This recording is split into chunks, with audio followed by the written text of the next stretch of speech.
রাঙামাটিতে ইসলামী আন্দোলনের গণসমাবেশ ঘিরে লিফলেট বিতরণ।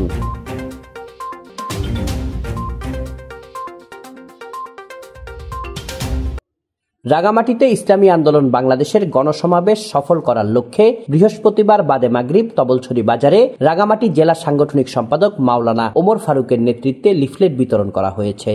আগামী 10 ফেব্রুয়ারি রাঙামাটি পৌরসভা প্রাঙ্গণে ছাত্র জনতার গণবিপ্লবে সংগঠিত গণহত্যার বিচার, দুর্নীতিবাজদের গ্রেফতার, অবৈধ সম্পদ বাজেয়াপ্ত ও নির্বাচনে অযোগ্য ঘোষণা করা, সংখ্যানুপাতিক পদ্ধতিতে জাতীয় সংসদ নির্বাচনের দাবিতে এবং রাষ্ট্রীয়ভাবে ইসলামী হুকুমত প্রতিষ্ঠার লক্ষ্যে ইসলামী আন্দোলন বাংলাদেশ রাঙামাটি জেলা শাখার উদ্যোগে বিশাল গণসমাবেশের আয়োজন করা হয়েছে।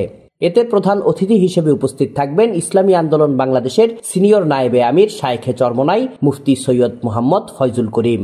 লিফলেট বিতরণকালে ইসলামী আন্দোলন বাংলাদেশের কেন্দ্রীয় শুরা সদস্য মোহাম্মদ ইমাম হোসেন কুতুবী, ইসলামী আন্দোলন বাংলাদেশ রাঙামাটি জেলার অর্থ সম্পাদক মোহাম্মদ দিদারুল আলম, ইসলামী ছাত্র আন্দোলন বাংলাদেশ রাঙামাটি জেলা সভাপতি মোহাম্মদ হুসাইন মল্লিক সহ অন্যান্য নেতৃবৃন্দ উপস্থিত ছিলেন।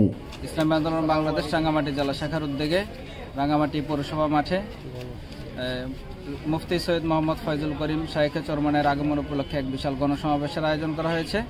গণসমাবেশে আমাদের প্রতিপাদ্য বিষয় হচ্ছে জুলাইয়ের যে গণহত্যা হয়েছে, গণহত্যার বিচার, সংখ্যানুপাতিক পিয়ার পদ্ধতিতে নির্বাচন এবং রাষ্ট্রীয়ভাবে যে অন্যায় অবিচার আছে সেগুলো দূর করার জন্য ইসলামী হুকুমত বাস্তবায়নের জন্য আমাদের এই গণসমাবেশ।